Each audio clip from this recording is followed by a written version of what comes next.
Hello friends, welcome back to my YouTube channel. আজি আমি এইটো ভিডিঅ'ত কথা পাতিম new Tata Tiago XZ Plus ভেৰিয়েণ্টৰ বিষয়ে। টিয়াগোৰ এইটো ভেৰিয়েণ্টেই আটাইতকৈ বেছি চেলিং হোৱা দেখা যায় ভাৰতত।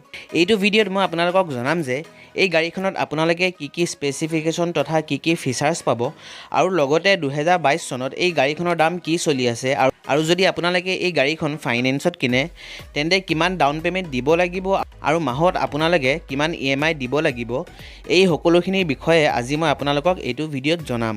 প্ৰথমতে আমি আহিছোঁ এই গাড়ীখনৰ কিছুমান স্পেচিফিকেশ্যনসমূহলৈ। এই গাড়ীখনৰ যদি ইঞ্জিনৰ কথা কওঁ তেন্তে আপোনালোকে এই গাড়ীখনত 1199 চিচিৰ 3 চিলিণ্ডাৰৰ ইঞ্জিন দেখিবলৈ পাব, যিটোৱে 84.82 BHPৰ পাৱাৰ 6000 RPMত আৰু 113 Nmৰ টৰ্ক 4400 RPMত প্ৰডিউচ কৰে। ইয়াৰ উপৰিও এই গাড়ীখনত আপোনালোকে 5 স্পীডৰ মেনুৱেল ট্ৰান্সমিশ্যনৰ অপশ্যন দেখিবলৈ পাই যাব। টাটা টিয়াগো এখন হেটচবেক কেটেগৰীত পৰে আৰু এই গাড়ীখনত আপোনালোকে 5 চিটাৰৰ চিটিং কেপাচিটি দেখিবলৈ পাব আৰু কোম্পানীয়ে ক্লেইম কৰা মতে এই গাড়ীখনত আপোনালোকে 20 kmpl মাইলেজ দেখিবলৈ পাই যাব আৰু লগতে আপোনালোকে এই গাড়ীখনত 35 লিটাৰৰ ফিউল টেংকৰ কেপাচিটিও পাই যাব। এই গাড়ীখনত আপোনালোকে multi function steering wheel, power adjustable ORVM, touch screen, automatic AC, ABS, alloy wheels আৰু পাৱাৰ উইণ্ডোৰ লগতে ফগ লেম্পৰ অপশ্যনো আপোনালোকে এই গাড়ীখনত দেখিবলৈ পাব আৰু সবতকৈ ইম্পৰ্টেণ্ট এই গাড়ীখনত আপোনালোকে 4 ষ্টাৰৰ ছেফটি ৰেটিঙো দেখিবলৈ পাই যাব, যিটোৰ ক্ৰেছ টেষ্ট গ্ল'বেল এনকেপত কৰা হৈছিল। এতিয়া আহিছোঁ এই গাড়ীখনৰ দামটোলৈ।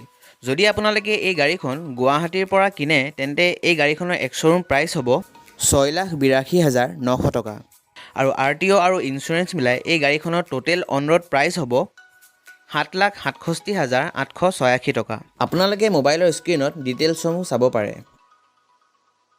এতিয়া আহিছোঁ এই গাড়ীখনৰ ফাইনেন্সৰ ওপৰত।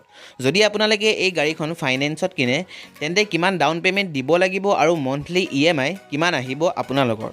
যদি আপোনালোকে এই গাড়ীখন 7 বছৰৰ কাৰণে ফাইনেন্স কৰায় আৰু যদি 2,63,000 টকাৰ ডাউন পে'মেণ্ট দিয়ে আৰু 9.1%ৰ ইণ্টাৰেষ্ট ৰেট লগায় তেন্তে আপোনালোকৰ টোটেল লোন এমাউণ্ট হৈ যাব 5,13,000 টকাৰ আৰু তেতিয়া আপোনালোকৰ মন্থলি EMI আহিব 8,281 টকাৰ আৰু তেতিয়া আপোনালোকৰ ডাউন পে'মেণ্টটো বাদ দি টোটেল এমাউণ্ট হৈ যাব 6,96,000 টকাৰ।